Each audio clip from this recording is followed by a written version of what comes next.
Hello. Hello, Professor Charlotte. How are you? I'm fine, thank you. It's a real pleasure to be at the World Congress of Neurology. It's also a pleasure for me to be here. So, you have been here since the beginning, and today is the second day of the Congress. What have you done so far? Did you attend any session, and how was the session for you? Yeah. So I was impressed, especially today, about the global perspective of neurology. I think this is one of the great assets of such a conference because when we are in our own clinical practice, we do not realize the challenges that are faced everywhere on the planet. And especially as I am a specialist of stroke and especially of intracerebral hemorrhage, I know that the vision I may have is extremely reduced in an environment that is quite lucky. So being able to share my perspective and also to have many questions about the challenges, and you are from Cameroon, so I know that in Africa the challenge of the management of ICH is very impressive. I think it also gives me some insight for future research. So I find it really inspirational. As you are talking about Africa, of course, you know that we have a shortage in neurologists. We also have limited access to diagnosis tools and even limited access to treatment.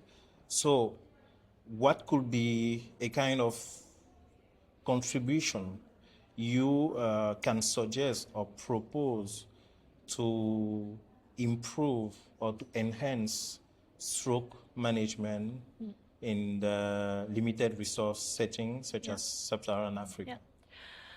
Well, I think, and I think it's true for everyone on the planet, is the prevention. I mean, the most important thing is probably to work on blood pressure management. But I will put that aside because it's a totally different subject and it's roughly outside of our hands.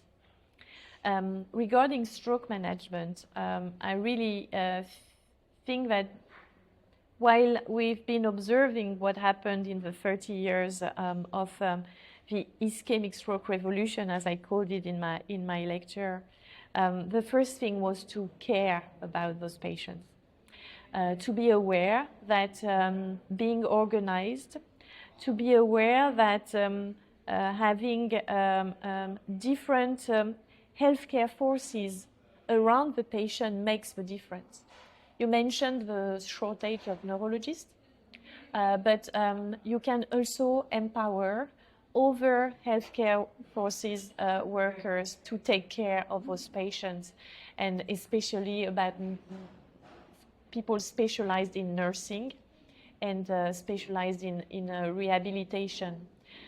So I think there's a lot of hope of being able to be aware that we can make the difference if we are organized, if we work together, and if we bring knowledge to the workers, but also to the patients and their families.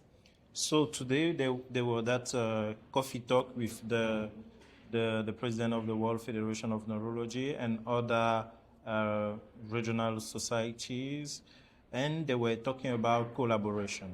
So how do you think that collaboration, to what extent collaboration can contribute to improve stroke management? Yeah.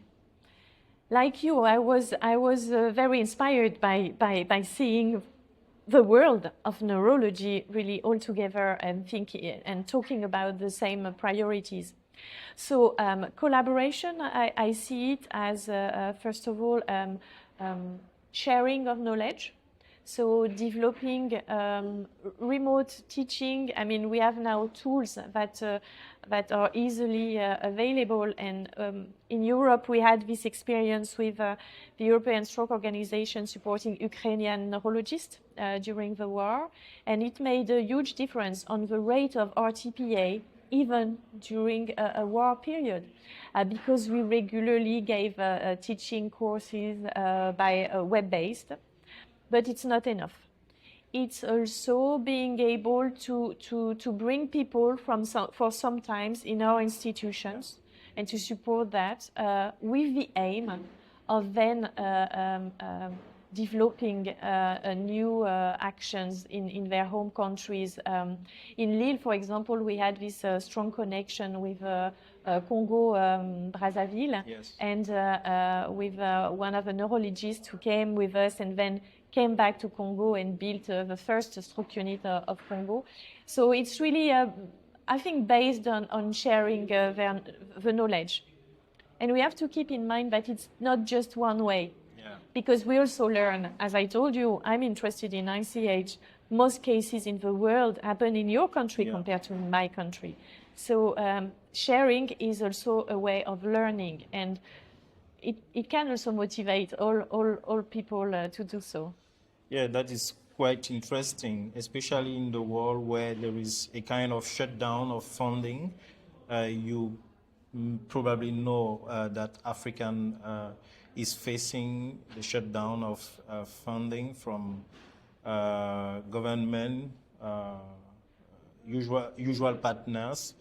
So how do you think, or maybe which advice can you suggest to overcome the shutdown of funding that will probably in the short term affect the management of patients? Yeah, that's a tricky question. Huh? You know, sometimes in France we also find that we are facing a shutdown. So I'm not sure I'm the right person to ask. I think it's one more time. It's based on putting the word out, on trying to show how important it is for politicians. Neurologist has to be outspoken. Neurologist has to be visible.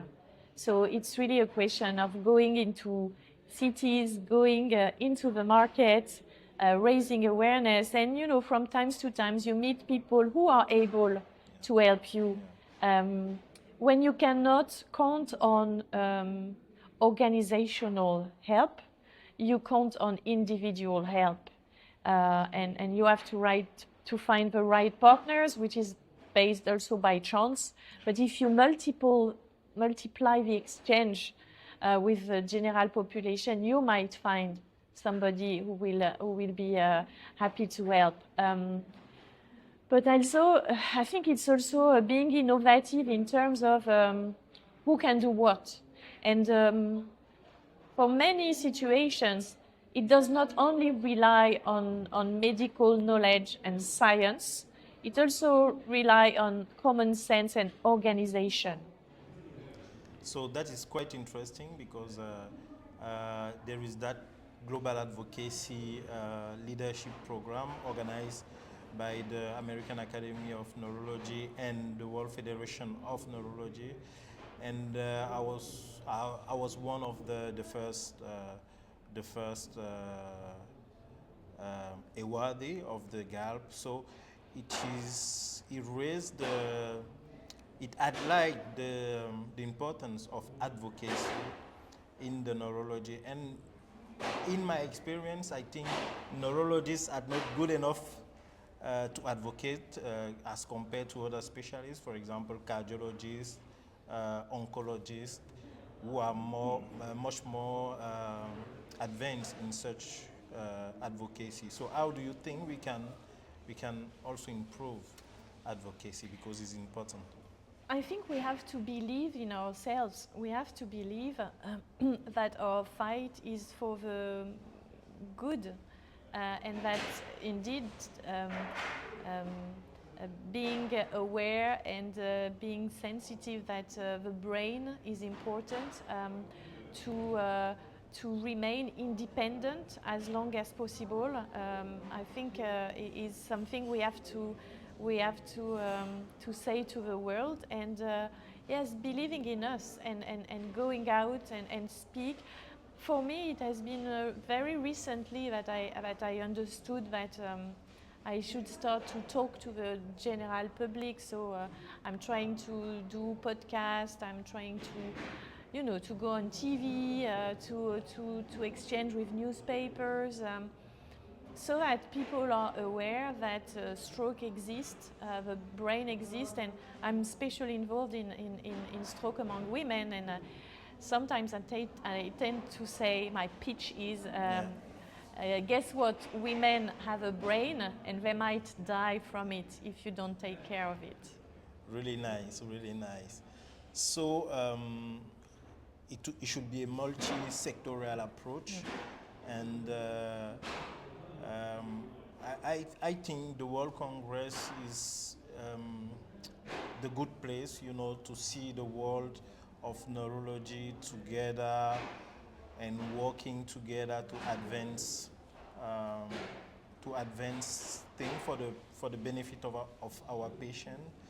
And I guess you as a stroke expert, and me as a stroke physician who have been recently appointed as a head of stroke unit. It's the only functional stroke unit in Cameroon.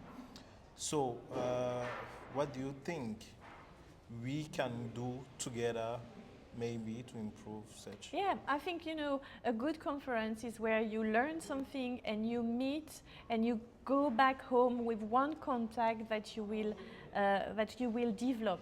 So I think we can take an appointment and plan for some exchange or teaching. It's even more easier because you speak French and all my team speaks French. But I would be delighted. It's not just because we are on TV. Yeah. It's real life, and I would be delighted to work with you on some program.